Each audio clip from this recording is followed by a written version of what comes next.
Is formula one about to witness the biggest ஸ்விட்ச் of the decade அப்படின்னு சொல்லலாமா? என்ன பேசுறேன்னு உங்களுக்கு எல்லாத்துக்குமே தெரிஞ்சிருக்கும். மேக்ஸ் வெர்ஸ்டாப்பனோட இன்ஸ்டாகிராம் இன்பாக்ஸ்ல நம்ம டோட்டோ வுல்ஃப் வந்து வணக்கம்டா மாப்ள மர்சிடிஸ்க்கு சைன் பண்றியா அப்படின்னு கேட்டிருக்காரு அப்படின்னு சொல்றாங்க. அதை வந்து டோட்டோ வுல்ஃப் டைரக்டாவும் சொல்லிட்டாரு. Press conference Silverstone press கான்ஃபரன்ஸ்ல maths வெர்ஸ்டாப்பனை நம்ம என்ன சொல்றது, இந்த பிரஸ் பீப்புள் வந்து மாதிரி மொச்சிட்டு இருக்காங்கன்னு கூட சொல்லலாம். இப்போ 2-3 விஷயங்கள் சொல்லிடுறேன் நான். ஃபர்ஸ்ட், ஜார்ஜ் ரசலோட கான்ட்ராக்ட் முடியுது, இன்னும் எக்ஸ்டெண்ட் பண்ணல.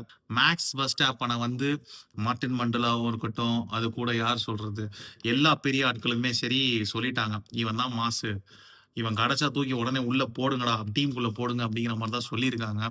அதனால வந்து ஜார்ஜா மேக்ஸான்னு கேட்டா ஆப்வியஸா மேக்ஸ்ன்னு தான் நான் சொல்லுவேன். கமெண்ட்ல நீங்க யாருன்னு சொல்லுங்க. அது மட்டும் இல்லாம முக்கியமான விஷயம் என்ன அப்படின்னாக்கா, மேக்ஸ்க்கு வந்து இப்போ வந்து ரெட்புல்ல வந்து இயர்ஸ் இருக்கு. பட் எண்ட் ஆஃப் த டே வந்து கிளாஸ்ல என்ன போட்டிருக்காங்க அப்படின்னாக்கா, ரெட்புல் வந்து பெர்ஃபார்ம் பண்ணல, அண்டர் பெர்ஃபார்ம் பண்றாங்க, ஹெல்மெட் மார்க்கோ குவிட் பண்றாரு அப்படிங்கிற 2 சினாரியோ இருந்தாக்க மேக்ஸ் வெர்ஸ்டாப் வணக்கம் டாடா பாய் பாய் கத்தம் அப்படின்னு சொல்லி ரெட்புல்லை விட்டுட்டு உடனே மெர்சிடிஸ்க்கு போலாம் அப்படின்னு சொல்றாங்க. ஸோ இது வந்து டோட்டோ வுல்ஃபுக்கு அல்வா சாப்பிட்ற மாதிரி. இந்த டீல் மட்டும் நடந்துச்சு அப்படின்னாக்க ரெக்கார்ட் பிரேக்கிங் கிளாஸா இருக்கலாம், ஹாமில்டனோட அதிகமா சம்பாதிக்கலாம், ஒரு என்ன சொல்றது, இது ஹிஸ்டரியை திரும்ப ரீரைட் பண்ணலாம் அப்படின்னு சொல்லலாம். சரி, நான் எதுக்கு மர்சிடிஸ் போகணும், அவங்க என்ன அவ்வளோ ஸ்பெஷலா அப்படின்னு கேட்டீங்கன்னா, அடுத்த வருஷம் ரெகுலேஷன் சேஞ்சில் வந்து மர்சிடிஸோட இன்ஜின் ரொம்ப ரொம்ப ஸ்ட்ராங்கா இருக்கு அப்படிங்கிறது வெளியே சொல்றது, எப்படி சொல்றது, இன்சைட் ரூமர் மாதிரி வெளியே சொல்லிக்கிட்டு இருக்காங்க. அது எந்த அளவுக்கு உண்மைன்னு தெரியல.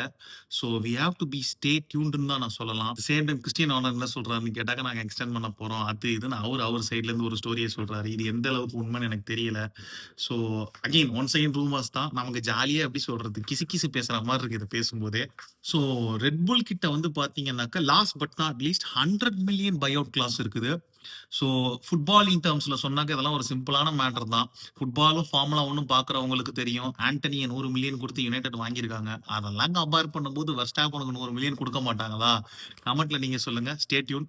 சில்வர் ஸ்டோனோட ப்ரிவியூ வந்து சீக்கிரம் ஷேர் பண்றேன். தேங்க்யூ.